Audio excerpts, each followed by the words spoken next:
这一次的。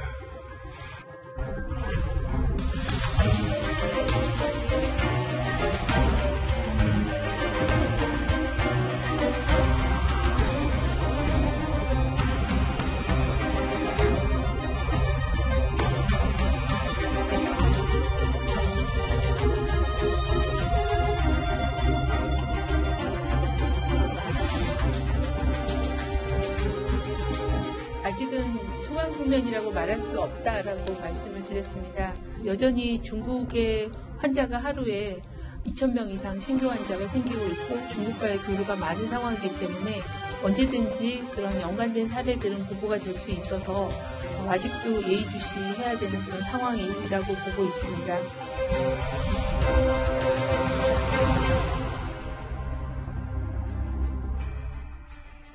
네, 뉴스톱10 첫 번째 소식은 코로나19로 아비규환인 중국과 일본 이야기로 한번 시작해볼까 합니다.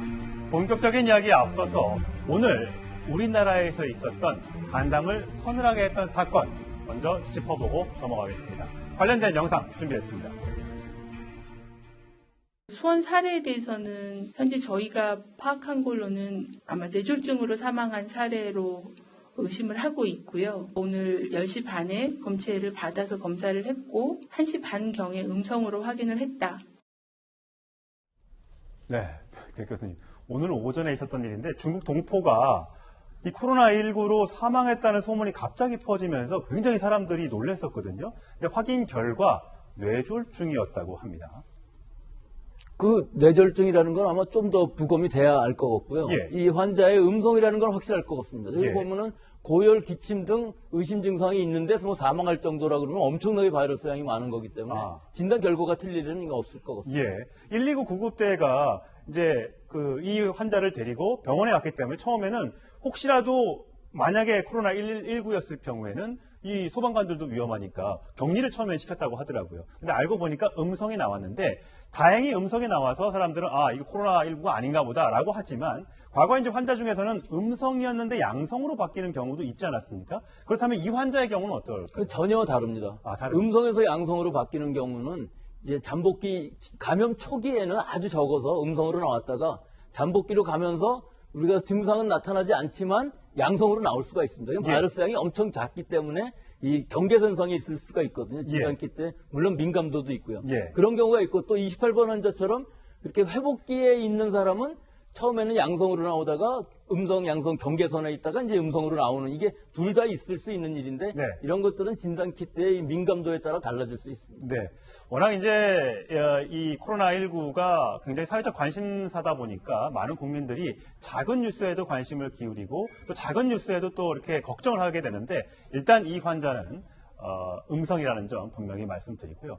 오늘까지 사흘째 우리나라에서는 그 코로나19 확진자가 나오지 않았습니다. 좀 잠잠해지는 것 같기도 하고 또 28명의 환자 가운데 7명이 퇴원을 하면서 우리나라는 정말 안전한가 보다 이런 생각이 좀 드는 경향이 있습니다. 그런데 이 환자들이 어떻게 치료가 됐을까라고 하니까 이 치료제가 좀 독특한 게 있나 보죠? 예, 지금 칼레트라가 계속 얘기가 되고 있는데요. 아주 흥미로운 결과가 하나 있었습니다. 그 미국의 처음 확진자, 일본 환자하고 또 태국의 환자를 치료했는데 렘데시비르라고 이 임상 결과를 가지고서 뉴잉글랜드 저널 메디신이라는 아주 세계적인 의학 학술지에 발표를 했는데요.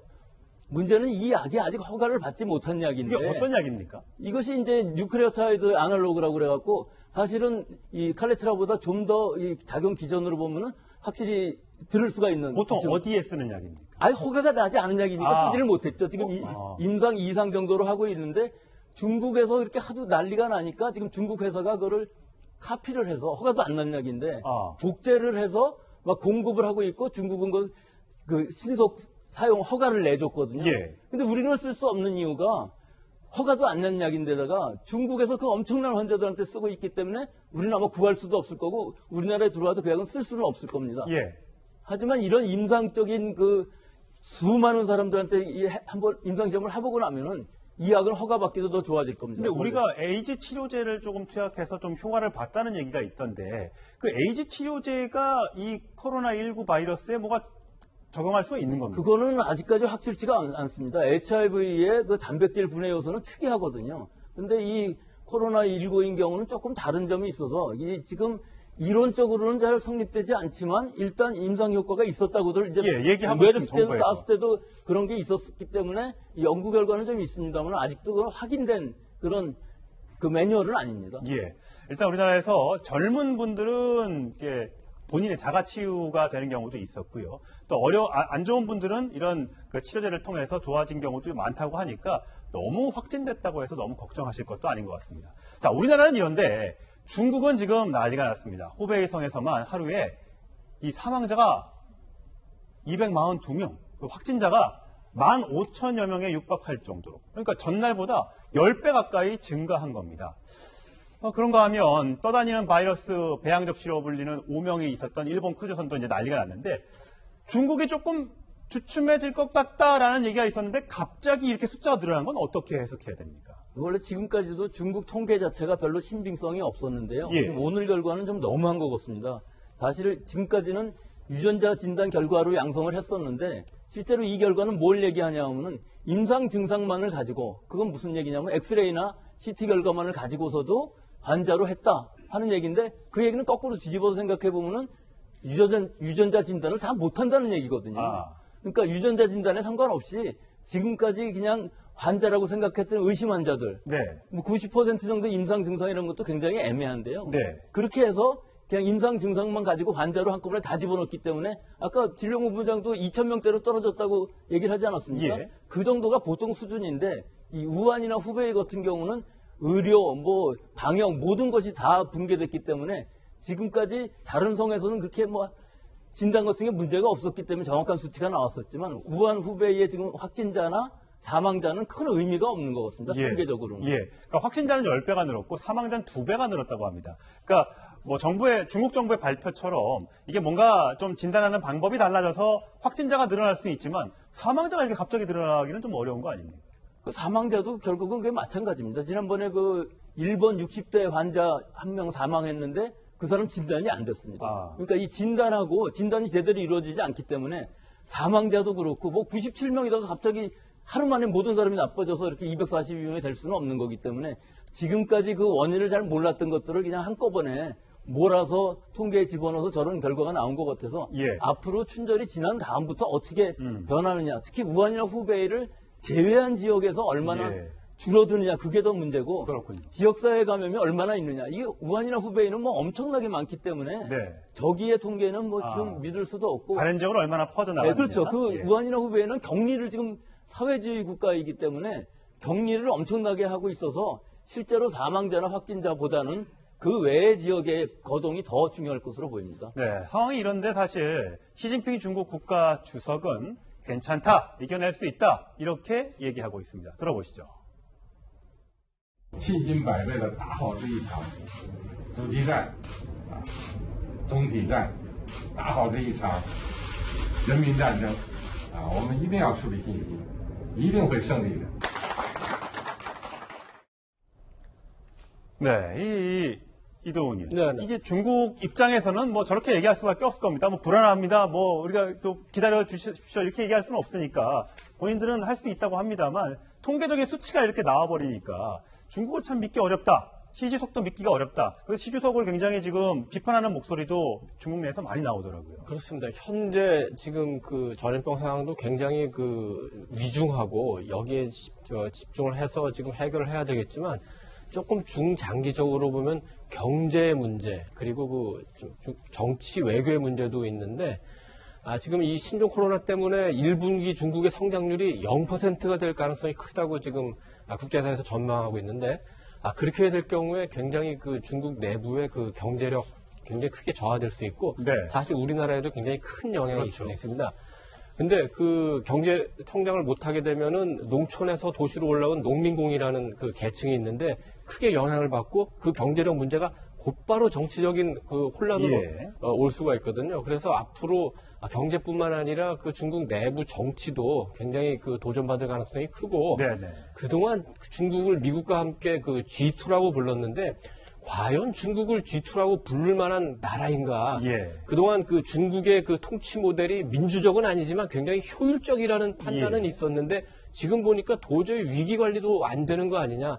이런 굉장히 그 중국에 대한 국제사회의 어떤 그 신뢰가 많이 지금 저하되고 있는 상황입니다. 자, 충격적인 근데 뭐 이렇게 G2라고 불리기 민망할 정도로 중국이 엉망이다 이런 지적이 나오는데 사실 그렇게 볼만한 충격적인 영상이 하나 들어왔습니다. 보시겠습니다.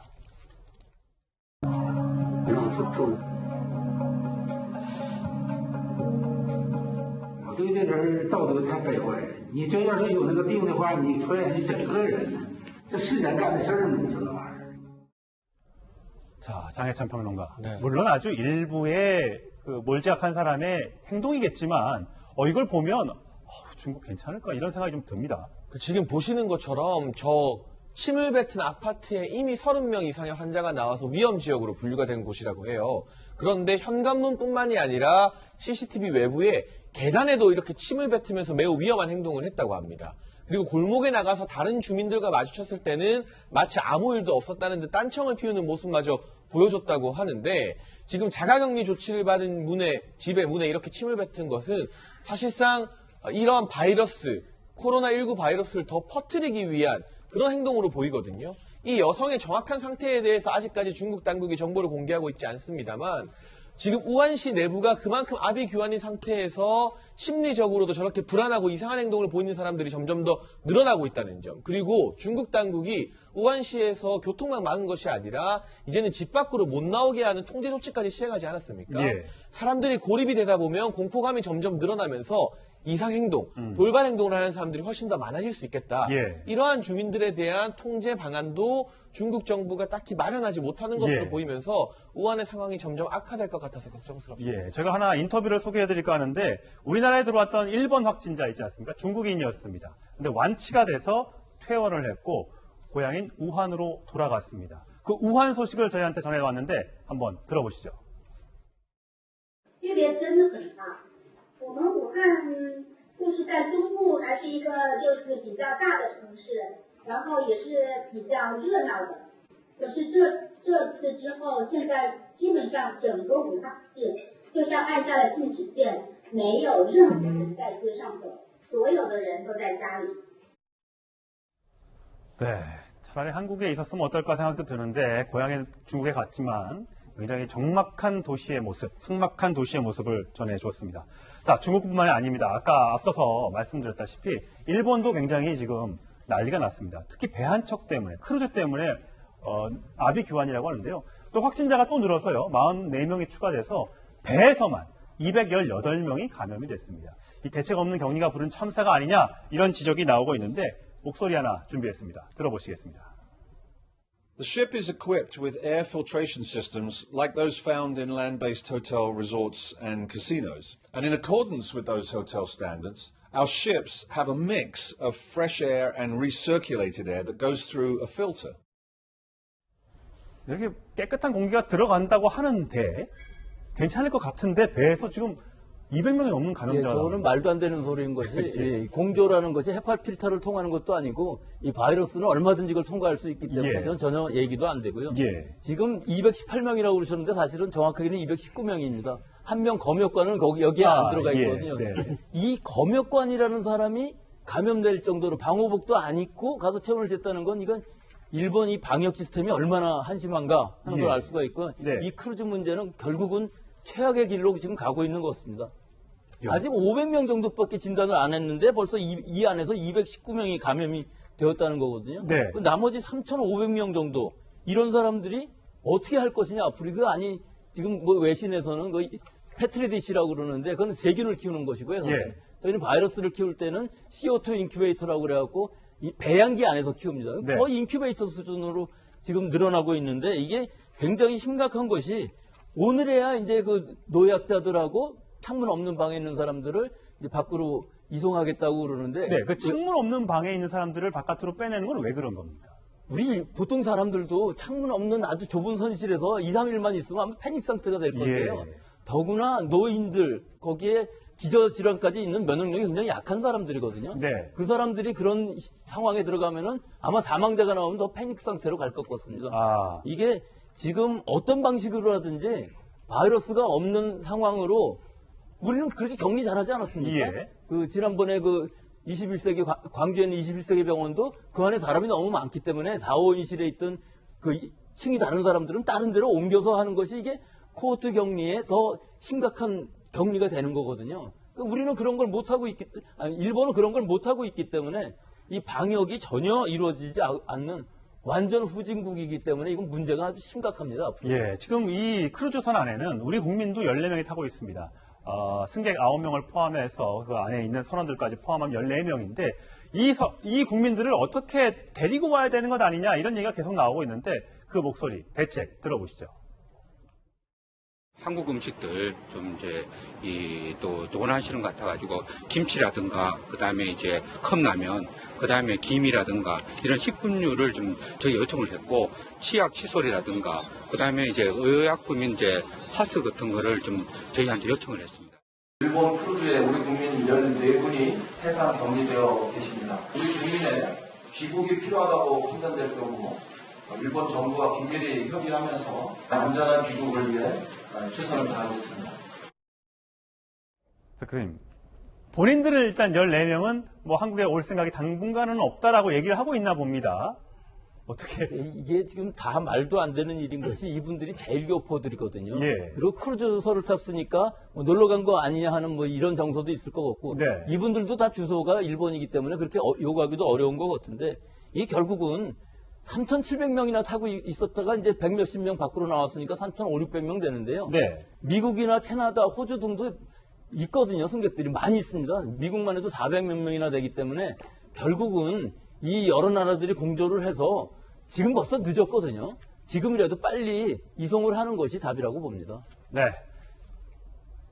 코로나19 바이러스 얘기는 여기서 정리하도록 하겠습니다.